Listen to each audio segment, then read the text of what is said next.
যে চিন্তা নিয়ে আপনি বিগত সরকারকে বিদায় করবার আন্দোলনে সামিল ছিলেন, সেই চিন্তাটি আজকে ভুল হতে বসলো কিনা?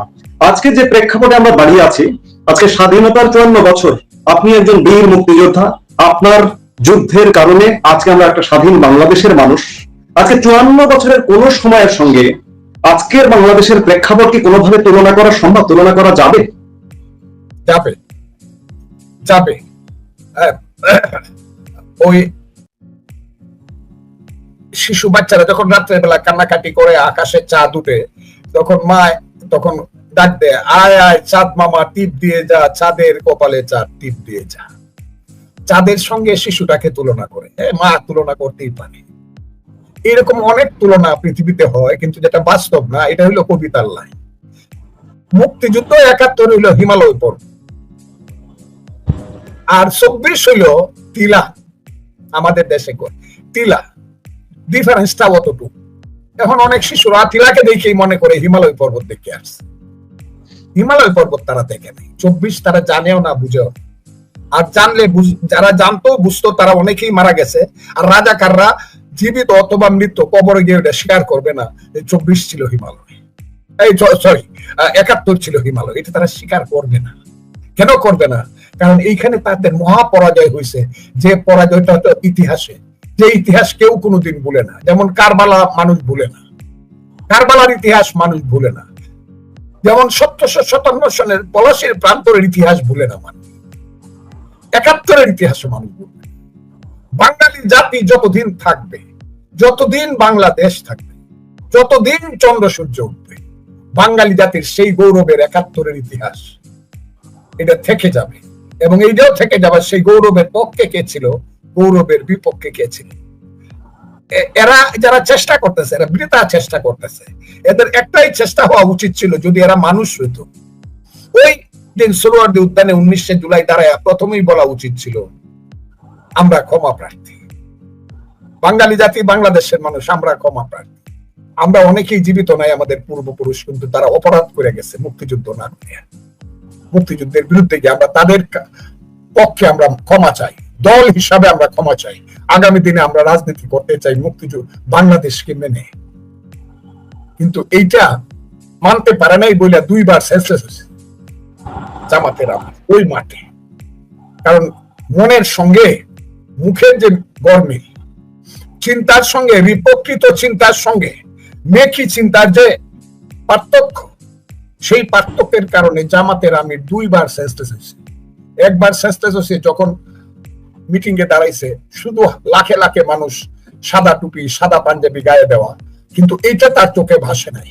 ভাসছে 1971 সনের 7ই মার্চে রেসকোর্স ময়দানে লাখে লাখে মানুষ, লাঠি হাতে, অস্ত্র হাতে, লাখে লাখে মানুষ, মুখে তার জয় বাংলা। আর একটা মানুষ কালো কোট গায়ে দিয়া বক্তৃতা করতেছে, প্রত্যেক ঘরে ঘরে দুর্গ গড়ে তুলো, তোমাদের যা কিছু আছে তাই দিয়ে শত্রুর মোকাবেলা করতে হবে। মনে রাখবা, রক্ত যখন দিয়েছি, রক্ত আরো দিব, আমি যদি হুকুম দিবারে নাও পারি, তোমরা সব বন্ধ করে দিবে। এবারের সংগ্রাম আমাদের মুক্তির সংগ্রাম, এবারের সংগ্রাম স্বাধীনতার সংগ্রাম। এই কথাটা তার ভাইসে উঠছে, তার চোখের মাঝে মনে একটা ধাক্কা দিছে, উনি সেন্সলেস হয়ে গেছে।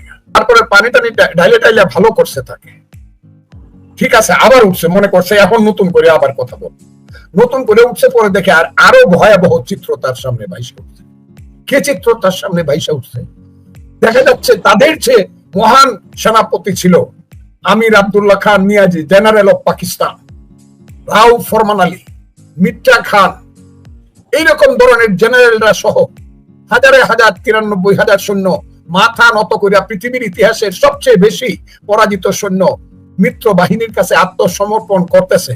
মিত্র বাহিনীর নেতা জগজিৎ সিং অরোরা, একে খন্দকার, মেজর হায়দার বিরুদ্ধ, এরা দাঁড়ায় বৈশা আছে, দস্তখত করতেছে সারেন্ডারের। এইটা দেখেই আবার এখানে আলবদর রাজাকারদের কত লেখা আছে, এদেরকেও সবাইকে সারেন্ডার করতে হবে। এইটা দেখে তার মনে এমন ধাক্কা লাগছে যে আবার সে সেন্সলেস হয়ে গেছে। এরপরে আর তারাই কোনো বক্তৃতা করতে পারেনি, বৈশা বৈশা 2-1টা কথা বলে শেষ করে দিচ্ছে। মিথ্যা জিনিস, অসত্য জিনিস, ইতিহাসের প্রতি অন্যায় কোনোদিন পৃথিবীতে জয়লাভ করতে পারে না, যেটা আজকের প্রেক্ষাপটে অনেক জয় করছে, তারা অনেক জয় করছে। জামাত 54 বছর পরে ব্যাংক দখল করছে, 54 বছর পরে বীমা কোম্পানিগুলো দখল করছে, বাংলাদেশের হসপিটাল গুলো দখল করছে, বাংলাদেশের সমস্ত আর্থিক প্রতিষ্ঠান তারা দখল করছে। তাদের কথা ছাড়া সচিব বদল হয় না, তাদের কথা ছাড়া ডিসি এসপি ইউনু বদল হয় না, তাদের কথা ছাড়া সেনাপতি একটা পদক্ষেপ দেয় না। বহুত বড় লাভ তাদের। কিন্তু you can bluff some men for many times, many men for some times, but not all men for all times. চিরদিনের জন্য মিথ্যা কিন্তু প্রতিষ্ঠিত হবে না এবং জয়ী হবে না, এবং এটা একদিন প্রমাণিত হবে, এবং সেই দিনটা বেশি দূরে নেই। তাই আমি আজকে এখানে বসে আমার মনের অবস্থাটা এরকমই। আমি জানি না আমি বেঁচে থাকবো না মরে যাব। আমার বয়স 77 পার হয়ে যাচ্ছে। 78 পড়বে 1 মাস পরে, অক্টোবরের 3 তারিখে আমার বয়স হবে 78। সেই ফজলুর রহমান আমি বেঁচে থাকবো কিনা জানি না, কিন্তু আমি যদি বেঁচে থাকি তাহলে দেখে যাব মুক্তি যুদ্ধের সেই শুভেচ্ছা দেখে লাল সূর্য আবার বাংলাদেশে উঠছে। কারণ সূর্য কিন্তু সন্ধ্যায় অস্তমিত যায়, এটা এমন না চিরদিনের জন্য যায়, এটা সবাই জানে। পরের দিন ভোরবেলা আবার সূর্য উঠবে। মুক্তিযুদ্ধের সূর্য বাঙালি জাতি যতদিন আছে, যতদিন বাঙালি জাতির ইতিহাস ঐতিহ্য আছে, যতদিন বাঙালি জাতির 10,000 বছরের সেই পদ্মা, মেঘনা, যমুনা, গঙ্গা পারে দাঁড়িয়ে দাঁড়িয়ে সুরমা, কুশিয়ারা, বরাক নদীর পারে থেকে ধরে সেই কীর্তিনাশা থেকে ধরে সেই করতোয়া পর্যন্ত সেই 356টি নদী পথ যতদিন থাকবে ততদিন বাঙালি জাতির মুক্তিযুদ্ধের ইতিহাস জয়ী হবে এবং থাকবে। অবশ্যই মুক্তিযুদ্ধ জয়ী হবে, মুক্তিযুদ্ধ জয়ী হতেই হবে, মুক্তিযুদ্ধ পরাজিত হতে পারে না, মুক্তিযুদ্ধ জয়ী হবে। আপনি প্রায়শই একটি দল করেন, একটি দলের রাজনীতি করেন, কিন্তু আপনি একদম নিউট্রাল জায়গায় দাঁড়িয়ে কথা বলেন। সেই জায়গা থেকে গত 1 বছরে যে অরাজক পরিস্থিতি দেশে, এই পরিস্থিতিতে আপনি যে দলটি করেন এই মুহূর্তে বাংলাদেশ জাতীয়তাবাদী দল বিএনপি, এই অরাজকতা ক্রিয়েটর হিসেবে খানিকটা বিএনপির উপরও দায় যায়। এই দায়টাকে আপনি কিভাবে দেখবেন? বিএনপি আবার ব্যবস্থাও নিচ্ছে, বিএনপির হাইকমান্ড, কিন্তু কোনোভাবে কাজে লাগছে না কেন? আপনাকে অসংখ্য ধন্যবাদ। আমি দল করি বিএনপি, নিঃসন্দেহে। আমি বিএনপিতে গেছি দেশনেত্রী বেগম খালেদা যে আমাকে চাইছে বলে আমি গেছি। যখন বিএনপি কেউ করতো না, যখন লগি বইটার মারামারি ছিল, বিএনপির নাম শুনলেই মানুষ মারতে যাইতো। বিএনপি তখন সব জেলখানায়, খুব কালো অধ্যায় ছিল তখন বিএনপির। সেই সময় আমি কেউ বিএনপি করতো না, আমি করছি। খালেদা জিয়া তাইছে, আমি গেছি। কিন্তু গিয়ে উনি এখনো জীবিত আছেন, উনি অনেক বড় নেতৃত্ব এই দলের, উনি মালিক বললেই চলে, গার্জেন, অভিভাবক। আমি উনাকে জীবিত রেখেই বলছি। আমি যখন যাই, আমাকে যিনি নিয়ে গিয়েছিলেন তিনি আর বাংলাদেশে নাই, সাথে করে নিয়ে গেছিলেন, তার নাম হলো জনাব উসমান ফারুক। উনি আমেরিকায় থাকেন, উনার বয়স এখন অনেক বেশি। আরেকজন ছিলেন জনাব লুৎফুজ্জামান বাবু। উনারা আছেন দুইজনে জীবিত, দেশনেত্রী বেগম খালেদা জীবিত আছেন। আমি যখন গেছি আমি বলছি যে আমি তো জীবনে কোনোদিন মুক্তিযুদ্ধের, আমি তো একজন মুক্তিযোদ্ধা, আমি সাধারণ মুক্তিযোদ্ধা না, আমি অসাধারণ মুক্তিযোদ্ধা। আমি চেতনার স্তরে শুধু মুক্তিযোদ্ধা না, আমি নখের আঙ্গুল থেকে ধরে চুলের আগা পর্যন্ত আমার সমস্ত দেহটা মুক্তিযুদ্ধের আদর্শিত একটি দেহ। কারণ মুক্তিযুদ্ধ আমি কিন্তু 71-এর 26শে মার্চে শুরু করিনি। তারা জানে কথাটা। উনি তখন অবাক হয়েছে, কয় কি? হ্যাঁ, আমি মুক্তিযুদ্ধ শুরু করছি আমি যেদিন বিএ পাশ করিয়া এমএ পড়তে আসছি ঢাকা বিশ্ববিদ্যালয়ে 1969 সনের সেপ্টেম্বর মাসে। ঢাকা বিশ্ববিদ্যালয়ে পলিটিক্যাল সায়েন্সে এমএ ভর্তি হয়েছি। ইকবাল হলের 116 নম্বর রুমের রেসিডেন্ট, যে রুমের নেতা ছিলেন, রেসিডেন্ট ছিলেন আরেকজন ছিলেন জনাব শাহজাহান সিরাজ, জাতীয় ছাত্রলীগ নেতার এক নেতা, ছাত্রলীগের জেনারেল সেক্রেটারি এবং আমার লিডার। আমি যখন ছাত্রলীগ করি, ওনার বাড়ি তো ময়মনসিংহ, গ্রেটার ময়মনসিংহ, টাঙ্গাইল, আমার বাড়ি কিশোরগঞ্জ। কাজে সেই সূত্রে তারা সবাই আমার বড় বড় ছিল, লিডার ছিল। আমাকে উনি আদর করে তার রুমে নিছেন। আমি দেখছি সেই রুমে সিরাজুল আলম খান আসতেন। সিরাজুল আলম খান কি তার চক্ষুষ্মান চিন্তা, কি তার ভবিষ্যৎ চিন্তা! এই শিবনারায়ণ কইরে পতাকাটা বানাইতে পারবে না তুই? লাল সবুজের একটা পতাকা বানাবে, মধ্যে কিন্তু ম্যাপ দিবে, বাংলাদেশের ম্যাপ, পূর্ব পাকিস্তানের ম্যাপটা দিয়ে দিবে, তা না হলে ইন্ডিয়া ভুল বুঝবে। সেই ম্যাপ বানানোটা আমি দেখছি। কালকে নিয়ে আসবি তো? বাংলাদেশের তখন শ্রেষ্ঠ রবীন্দ্রসঙ্গীত শিল্পী, উনি বসছে, আমরা পিছনে দাঁড়ানো, আমি কিন্তু বসার কর্মী না, আমি উনার দাঁড়ানোর কর্মী, দূরে থেকে দেখি, একটু দূরে থেকে ডাকবে, আমি হলাম তার এই অর্ডারের কর্মী, সিরাজুল আলম খানের। এটা বলতে আমার কোনো লজ্জা নাই। সেই জাহিদুর রহিম গান গাইছে, জাহিদ ভাই আমার সোনার বাংলা গানটা গান তো গাইছে, আমার সোনার বাংলা আমি তোমায় ভালোবাসি, নিস্তব্ধ উনি শুনছেন, যে কয়েকদিন সবাই শুনছে। আচ্ছা জাহিদ ভাই ওই গানটা গান তো, ডিএল রায়ের ধনধান্যে পুষ্পে ভরা আমাদের এই বসুন্ধরা, ওই গানটা গাইলেন। গাওয়ার পর বলেন দুইটা গানই খুব চমৎকার, কিন্তু প্রথম গানটা তো আমাদের বিশ্বকবি রবীন্দ্রনাথ ঠাকুরের, এইটা নিয়ে বঙ্গবন্ধুর সঙ্গে কথা বলা দরকার, যে এই আমার সোনার বাংলা গানটা জাতীয় সঙ্গীত বানানো যায় কিনা। আমি সেইখানের সাক্ষী, একজন ছোট সাক্ষী, কিন্তু আমি সাক্ষী। আমি ফাইনালের পরে আমি ফজলুর রহমান, আমি তখনই কিশোরগঞ্জ জেলা ছাত্রলীগের এক্স জেনারেল সেক্রেটারি, আমি তখনই কিশোরগঞ্জের 11 দফা আন্দোলনের কনভেনার, ছাত্র সংগ্রাম পরিষদের। কাজে এত ছোট না। আমি বিয়েতে পরীক্ষাতে কি রেজাল্ট করছে আজকে বললে পরে মানুষ বললো লোকটা খালি নিজের গল্প করে। ঢাকা ইউনিভার্সিটির রেজিস্টার খাতাটা 69-এ বিয়েতে কি রেজাল্ট করছে দেখে আসবো কি। আমি সেই ফজলুর রহমান, আমার অনামিকার আঙ্গুল কাইটা ইকবাল হলের সেই সানে বান্ধানো ঘাটের পারে, পুকুরের পারে, ভোরবেলা সুবে সাদেকের সময় সে গুবারার কিচ্ছা শুনিয়া ডাক দিয়ে যায়, কিচ্ছা শুনিয়া বাঙালি জাতির মুক্তিযুদ্ধের স্বপ্ন দেখে আমি মুক্তিযোদ্ধা হয়েছি। সিরাজুল আলম খানের হাতে রক্ত দিয়া, ওই অনামিকার রক্ত। সেই মুক্তিযোদ্ধা হিসাবে আমি বেগম খালেদা জিয়াকে বলছি, আপনি আমাকে নিয়ে আসতে পারেন বিএনপিতে, আমি আপনার জন্য সব করব। আপনার সাংগঠনিক কাজের কোন ধরনের ত্রুটি হবে না আমার দ্বারা, কিন্তু আমার চেতনার স্তর থাকবে মুক্তিযুদ্ধের। আমি যেভাবে মুক্তিযুদ্ধ বুঝি আমি কিন্তু সেইভাবে বলবো। এটা এখনো সাক্ষী আছে, উসমান ফারুক সাহেব এখনো জীবিত, বাবর সাহেব এখনো জীবিত আছে, খুব ক্লিয়ার কথাটা বলছি। তো উনি সঙ্গে সঙ্গে হাসি দিয়া বললেন, আমি মিটিং অ্যারেঞ্জ করে দেব, আপনি যে ধরনের বক্তা, আপনার যে বক্তৃতা আমি শুনি, আমি মিটিং অ্যারেঞ্জ করে দেব, আপনি সারাক্ষণ মুক্তিযুদ্ধের বক্তৃতা করবেন। আমি সেই ফজলুর রহমান। কিন্তু কাজে যেখানে যে অবস্থানে জীবনে থাকি, ওই যে কোন দল করি না করি, এইটা আমার কাছে কোনো ম্যাটার না। কিন্তু আমি কিছুতেই মুক্তিযুদ্ধের বাইরে যাব না। আমি যেভাবে মুক্তিযুদ্ধ বুঝি সেই মুক্তিযুদ্ধের বাইরে আমি যাব না। ওইটা আধা আধা মুক্তিযুদ্ধ, আধা আধা মুক্তিযুদ্ধ না, আমি ফুল মুক্তিযুদ্ধে বিশ্বাস করি। যে মুক্তিযুদ্ধের স্লোগান হলো তোমার আমার ঠিকানা পদ্মা মেঘনা যমুনা, আমি সেই মুক্তিযুদ্ধ। আমার প্রশ্নটা এই যে আজকে যে 1 বছরে অরাজকতাপূর্ণ বাংলাদেশ, এই বাংলাদেশের ক্ষেত্রে আপনি যে বর্তমানে যে দলটি করছেন, এই দলের উপরেও দায় আছে, এই দলেরও দোষ আছে, এটিকে আপনি কিভাবে মূল্যায়ন করবেন? দলের হাইকমান্ড ব্যবস্থা নিচ্ছে, কিন্তু তারপরেও বন্ধ হচ্ছে না কেন? আপনি কিভাবে আপনার দলের আত্মসমালোচনা কিভাবে করবেন? আমার দলের আত্মসমালোচনা আমি এইভাবে করব, আমার দল হাজার হাজার লাখ লাখ মানুষ কর্মী আছে, আমি দলটাকে প্রথমে প্রোটেকশন দিব, দলের কর্মীকে। এমন বিএনপির হাজার হাজার কর্মী 15 বছরে জেলে গেছে, নিঃস্ব হয়ে বের হয়েছে, সিরা শার্ট গায়ে দিয়ে বের হয়েছে, মামলার টাকা খরচ করতে করতে বাপের জমি বিক্রি করছে, কিচ্ছু নাই।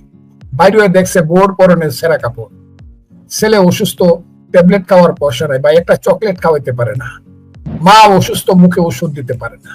সেই বিএনপির কর্মীটা, গরিব কর্মীটা যদি কিছু কারো কাছে গিয়া বলে থাকে আমার টেহা দেবে না, আমি আমার এই করবো, 10,000 15,000 20,000 টেহা নিছে, এইটাকে আমি দোষ মনে করি। কিন্তু খুব এমন আমি লয়ার, আমি এমন কোনো অপরাধ মনে করি না যে অপরাধে তার একদম সব শেষ হয়ে যাবে বা দলের শেষ হয়ে যাবে, তবে এটা করা উচিত না, এটা আমি মনে করি। আমরা এখন এটা চেক করতে পারি না। এটা খালি আপনি দেখেন, আপনি ভাই আজকে সাজ্জাদ কাদির ভাই আমাকে প্রশ্ন করলেন, আর একটা লোক যে ঘরের মাঝে ঢুকিয়া সামান্য কিছু নিয়ে গেছে, কি 26 ভরি স্বর্ণ পকেটে করে নিয়ে গেছে, ওইটা দেখেন না, ওরে বলে না ও তো সাধু। আমি জামাতের আমির যখন বক্তৃতা করে বৈশা, আমার প্রথম যুদ্ধ শেষ, কি শেষ, আমি তারাইছি, দ্বিতীয় যুদ্ধ হলো দুর্নীতিবাজের বিরুদ্ধে, চাঁদাবাজের বিরুদ্ধে। আমি তখন মনে পড়ে আমার সেই ক্লাস 8 9 পড়া একটা কবিতার লাইন, যে কবিতাটা লেখছে রবি ঠাকুর, শুধু বিঘে 2 ছিল মোর ভুই, আর সবই গেছে ঋণে, বাবু কহিলেন বুঝেছ উপে, নে জমি লইব কিনে। ইত্যাদি ইত্যাদি। এবং শেষ কথাটা হলো, আমি শুনে হাসি আঁখি ঝোলে ভাসি, এই ছিল মোর ঘটে, তুমি মহারাজ সাধু হলে আজ আমি আজ চোর বটে। যারা ব্যাংক লুট করছে জামাত ইসলাম, একটা প্রতিষ্ঠান, আমাকে রাজশাহীর লোকজন বলছে তারা ভুল হইলে আমি ভুল, কিন্তু এখন পর্যন্ত কেউ 13,000 কোটি টাকা যে প্রতিষ্ঠানটার সার্বিক মূল্য, সেই প্রতিষ্ঠান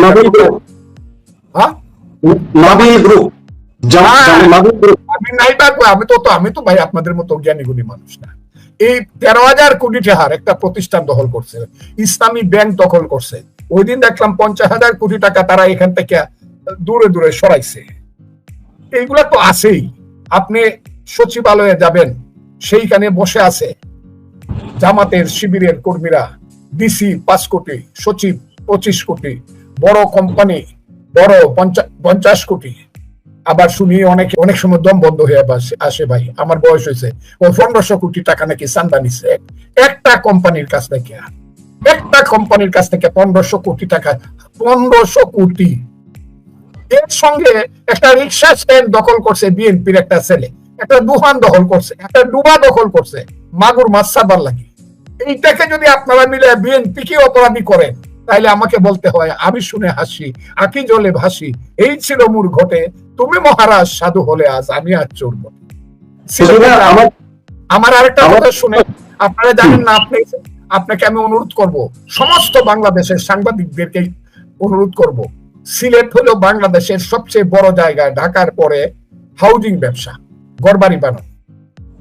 সিলেটের জমি ঢাকার জমির চেয়ে বেশি দামি, কারণ সিলেটের টাকা আসে লন্ডন থেকে, বিদেশ থেকে। সিলেটিরা বহু আগে বিদেশে গেছে।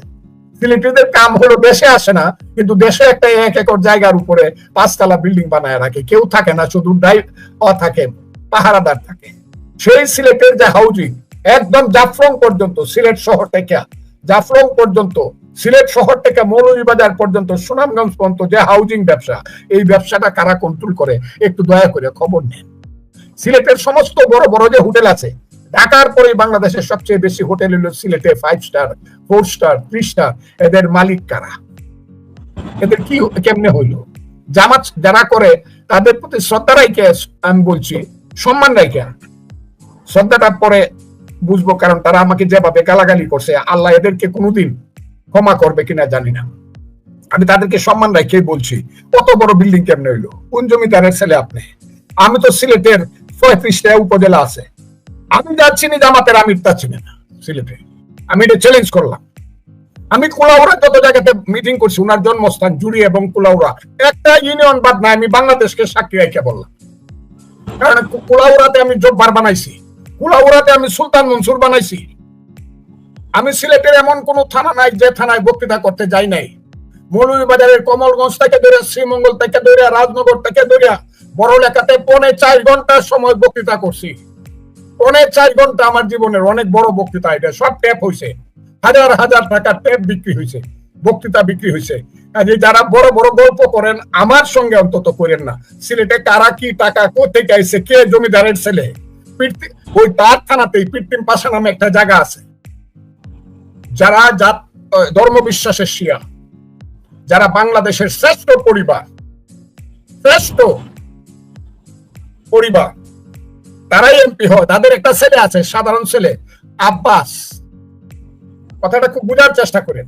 আব্বাস সাহেব 3 বার এমপি হয়েছে, খালি পায়ে হাতে।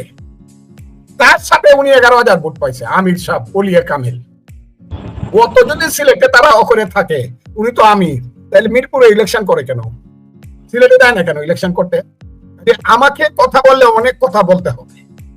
আমার ব্যাপারে এরা যা করতেছে, সারা কিশোরগঞ্জে কোথায় আমি হাঁটি, কোথায় কি আছে, কে আমাকে সমর্থন করে, ইউনু কাকে করতে হবে, ওসি কাকে করতে হবে, এসপি কাকে করতে হবে, ফজলুর রহমানকে বিপদে ফেলানোর জন্য সমস্ত কিছু করতেছে। তাদের সঙ্গে সব আছে আধুনিক মানে ক্ষমতা, কিন্তু আমার সঙ্গে একমাত্র আল্লাহ আছে। আমার দল, আমি আপনাদের উত্তরটা দিতে চাই, আমার দল কি করবে? আমি আমার দলের কোন সাংগঠনিক ব্যক্তি না। আমি কিন্তু ওই যে যেখানে ডিসিশন মেকিং হয়, এটার নাম হলো স্থায়ী কমিটি। সেই স্থায়ী কমিটির এখানে তারা সিদ্ধান্ত নেয় আন্ডার দা লিডারশিপ বা প্রেসিডেন্টশিপ অফ নাও তারেক রহমান সাহেব। তারা সিদ্ধান্ত নেয়, সেটা আমরা তাদের কথা শুনি। স্থায়ী কমিটি, তারা অনেক জ্ঞানী গুণী মানুষ, বিএনপির যারা আছে, স্থায়ী কমিটি যারা আছে, এমনকি আমার চেয়ে আমি হিসাব করে দেখছি 15 বছরের ছোট আছে যারা বাংলাদেশকে চালাইতেছে, আমরা তাদের কথা শুনি। কাজে বিএনপির মতামত যেটা ওপিনিয়ন বা ডিসিশনের যে কথাটা, এই কথাটা আমি ওইভাবে আপনাকে বলতে পারবো না। এটা তাদেরকে জিজ্ঞাসা করুন, আমাকে আপনি পলিটিক্সের কথাটা জিজ্ঞাসা করুন যে বিএনপির পলিটিক্স এখন গিয়া একটু যে চিন্তা নিয়ে আপনি বিগত সরকারকে বিদায় করবার আন্দোলনে সামিল ছিলেন, সেই চিন্তাটি আজকে ভুল হতে বসলো কিনা? আজকে যে প্রেক্ষাপটে আমরা দাঁড়িয়ে আছি, আজকে স্বাধীনতার 54 বছর, আপনি একজন বীর মুক্তিযোদ্ধা, আপনার যুদ্ধের কারণে আজকে আমরা একটা স্বাধীন বাংলাদেশের মানুষ। আজকে 54 বছরের কোন সময়ের সঙ্গে আজকের বাংলাদেশের প্রেক্ষাপট কি কোনোভাবে তুলনা করা সম্ভব, তুলনা করা যাবে? যাবে যাবে ওই শিশু বাচ্চারা যখন রাত্রেবেলা কান্নাকাটি করে আকাশে চাঁদ উঠে, তখন মা তখন ডাক দেয়, আয় আয় চাঁদ মামা টিপ দিয়ে যা, চাঁদের কপালে চাঁদ টিপ দিয়ে যা।